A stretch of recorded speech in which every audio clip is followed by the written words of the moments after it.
Hi hello ನಮಸ್ಕಾರ ಸ್ನೇಹಿತರೆ, ಶಾಲಾ ಮಾಹಿತಿ ಆಲ್ ಇನ್ ಒನ್ ಯೂಟ್ಯೂಬ್ ಚಾನಲ್ಗೆ ಆತ್ಮೀಯ ಸ್ವಾಗತ. ಬನ್ನಿ, ಇವತ್ತು ಯುವನಿಧಿ ಯೋಜನೆಗೆ ಸ್ವಯಂ ಘೋಷಣೆ ಅಥವಾ ಸೆಲ್ಫ್ ಡಿಕ್ಲರೇಷನನ್ನು ಯಾವ ರೀತಿ ಮಾಡಬೇಕು ಅನ್ನೋದು ತಿಳಿಯೋಣ. ಅದಕ್ಕಿಂತ ಮುಂಚಿತವಾಗಿ ಯಾರೆಲ್ಲ ನಮ್ಮ ಚಾನಲನ್ನು ಸಬ್ಸ್ಕ್ರೈಬ್ ಮಾಡಿಲ್ಲ ಅವರು ದಯವಿಟ್ಟು ನಮ್ಮ ಚಾನಲನ್ನು ಸಬ್ಸ್ಕ್ರೈಬ್ ಮಾಡಿಕೊಳ್ಳಿ. ಹಾಗೆ ಹೆಚ್ಚಿನ ಮಾಹಿತಿಗಾಗಿ ಬೆಲ್ ಬಟನನ್ನು ಒತ್ತಿರಿ. ಬನ್ನಿ, ಮೊದಲಿಗೆ ಗೂಗಲ್ಗೆ ಹೋಗಿ ಸೇವಾ ಸಿಂಧು ಅಂತ ಟೈಪ್ ಮಾಡಿ ಸರ್ಚ್ ಬಟನ್ ಮೇಲೆ ಒತ್ತಿರಿ. ಇಲ್ಲಿ ಕೆಳಗಡೆ ಸೇವಾ ಸಿಂಧು ಪೋರ್ಟಲ್ ಅಂತಿದೆ, ಅದರ ಮೇಲೆ ಕ್ಲಿಕ್ಕನ್ನು ಮಾಡ್ಕೊಳ್ಳಿ. ಕ್ಲಿಕ್ ಮಾಡಿಕೊಂಡ ನಂತರ ನಮಗೆ ಈ ರೀತಿ ಬರುತ್ತೆ. ಇಲ್ಲಿ ನಿಮ್ಮ ಯೂಸರ್ ನೇಮು ಮತ್ತು ಪಾಸ್ವರ್ಡನ್ನು ಎಂಟ್ರಿ ಮಾಡಬೇಕು. ಎಂಟ್ರಿ ಮಾಡಿದ ನಂತರ ಕೆಳಗೆ ಕಾಣಿಸ್ತಕ್ಕಂಥ ಕ್ಯಾಪ್ಚಾವನ್ನು ಹಾಕಿ ಸಬ್ಮಿಟ್ ಬಟನ್ ಮೇಲೆ ಕ್ಲಿಕ್ಕನ್ನು ಮಾಡ್ಕೊಳ್ಳಿ. ಸಬ್ಮಿಟ್ ಬಟನ್ ಮೇಲೆ ಕ್ಲಿಕ್ಕನ್ನು ಮಾಡ್ಕೊಂಡಿದ ನಂತರ ನಮಗೆ ಈ ರೀತಿ ನೆಕ್ಸ್ಟ್ ಒಂದು ಪೇಜ್ ಓಪನ್ ಆಗುತ್ತೆ. ಇಲ್ಲಿ ಒಂದು ವೇಳೆ ನೀವೇನಾದರೂ ಹೊಸ ಯೂಸರ್ ಆಗಿದ್ದರೆ ದಯವಿಟ್ಟು ಅಲ್ಲಿ ರಿಜಿಸ್ಟರ್ ಹಿಯರ್ ಅಂತಿದೆ, ಅದರ ಮೇಲೆ ಕ್ಲಿಕ್ ಮಾಡಿಕೊಂಡು ರಿಜಿಸ್ಟರ್ ಮಾಡ್ಕೊಳ್ಳಿ. ನಂತರ ನಿಮ್ಮ ಯೂಸರ್ ನೇಮು ಮತ್ತು ಪಾಸ್ವರ್ಡ್ ಕ್ರಿಯೇಟ್ ಮಾಡಿಕೊಂಡು ಲಾಗಿನ್ ಆಗಿ ಇಲ್ಲಿ ಅಪ್ಲೈ ಫಾರ್ ಸರ್ವಿಸಸ್ ಅಂತಿದೆ, ಅದರ ಮೇಲೆ ಕ್ಲಿಕ್ ಮಾಡ್ಕೊಂಡಿದ ನಂತರ ವ್ಯೂ ಆಲ್ ಸರ್ವಿಸಸ್ ಅಂತಿದೆ, ಅದರ ಮೇಲೆ ಕ್ಲಿಕ್ಕನ್ನು ಮಾಡ್ಕೊಳ್ಳಿ. ಕ್ಲಿಕ್ಕನ್ನು ಮಾಡ್ಕೊಂಡಿದ ನಂತರ ನಮಗೆ ಈ ರೀತಿ ಕಾಣಿಸುತ್ತೆ.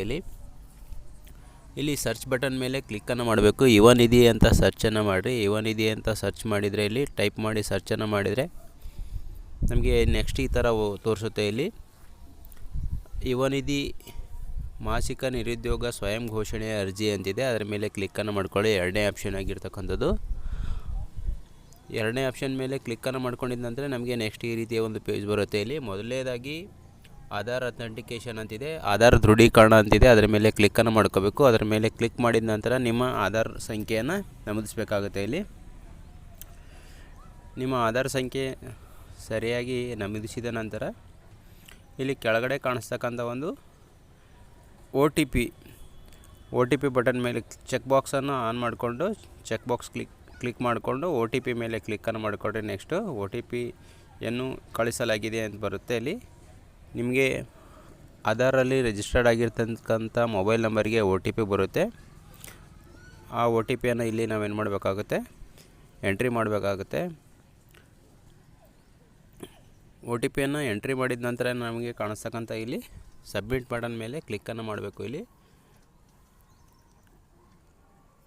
ಅಥವಾ ನೀವು ಇಲ್ಲಿ ಫಿಂಗರ್ ಪ್ರಿಂಟ್ ಮುಖಾಂತರ ಮಾಡ್ಬೋದು. ಮೊಬೈಲಲ್ಲಾದರೆ ಒ ಟಿ ಪಿ ಅಂತ ತೆಗೆದುಕೊಂಡ್ರಿ ಒ ಟಿ ಪಿಯನ್ನು ಏನು ಮಾಡಬೇಕಾಗುತ್ತೆ, ಎಂಟ್ರಿ ಮಾಡಬೇಕಾಗುತ್ತೆ. ಇಲ್ಲಿ ನಿಮ್ಮ ರಿಜಿಸ್ಟರ್ ಮೊಬೈಲ್ಗೆ ಬಂದಿರತಕ್ಕಂಥ ಒ ಟಿ ಪಿಯನ್ನು ಹಾಕಿ ಸಲ್ಲಿಸಿ ಅಂತಕ್ಕಂಥ ಬಟನ್ ಮೇಲೆ ಏನು ಮಾಡಿರಿ, ಒತ್ತಿರಿ. ಸಬ್ಮಿಟ್ ಅಂತ ಒತ್ತಿರಿ. ಸಬ್ಮಿಟ್ ಒತ್ತಿದ ಮೇಲೆ ನಿಮಗೆ ನೆಕ್ಸ್ಟ್ ಈ ರೀತಿ ಬರುತ್ತೆ. ಇಲ್ಲಿ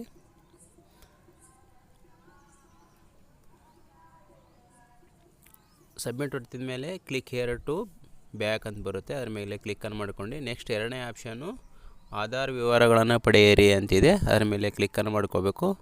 ಆಧಾರ್ ವಿವರಗಳನ್ನು ಕ್ಲಿಕ್ ಮಾಡ್ಕೊಂಡಿದ ನಂತರ ನಮಗೆ ಆಟೋಮೆಟಿಕ್ಕಾಗಿ ಎಲ್ಲ ಫ್ಲೆಶ್ ಆಗಿ ಬರುತ್ತೆ. ಇಲ್ಲಿ ಚೆಕ್ ಬಾಕ್ಸ್ ಇದೆ, ನೀಟಾಗಿ ಓದ್ಕೊಂಡು ಚೆಕ್ ಬಾಕ್ಸನ್ನು ಎಸ್ ಅಂತ ಏನು ಮಾಡಬೇಕು, ನಾವು ಸೆಲೆಕ್ಟ್ ಮಾಡ್ಕೋಬೇಕಾಗುತ್ತೆ. ಎಸ್ ಅಂತ ಕ್ಲಿಕ್ ಮಾಡ್ಕೊಂಡಿದ ನಂತರ ನಾವು ನೆಕ್ಸ್ಟ್ ಇಲ್ಲಿ ಕ್ಯಾಪ್ಚಾ ಇದ್ದಾವೆ, ಕ್ಯಾಪ್ಚಾವನ್ನು ಹಾಕಿದ ನಂತರ ಏನು ಮಾಡಬೇಕು, ಸಬ್ಮಿಟ್ ಬಟನ್ ಮೇಲೆ ಏನು ಮಾಡಬೇಕು, ಕ್ಲಿಕ್ಕನ್ನು ಮಾಡ್ಕೋಬೇಕು. ಸಬ್ಮಿಟ್ ಬಟನ್ ಒತ್ತಿದ ಮೇಲೆ ಮತ್ತೆ ನೆಕ್ಸ್ಟ್ ನಿಮಗೆ ಈ ರೀತಿ ಬರುತ್ತೆ. ಇಲ್ಲಿ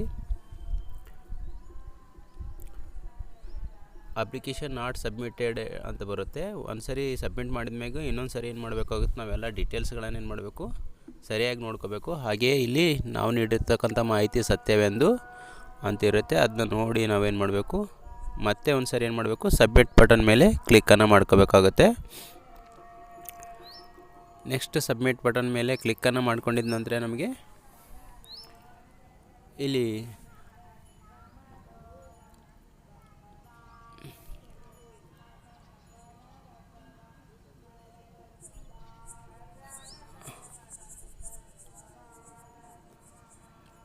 ಇಲ್ಲಿ ಅಕ್ನಾಲಜ್ಮೆಂಟ್ ನಮಗೆ ನೋಡ್ಲಿಕ್ಕೆ ಸಿಗುತ್ತೆ. ಇಲ್ಲಿ ಅಕ್ನಾಲಜ್ಮೆಂಟನ್ನು ನಾವು ಡೌನ್ಲೋಡ್ ಮಾಡಿ ಇಟ್ಕೋಬೋದು.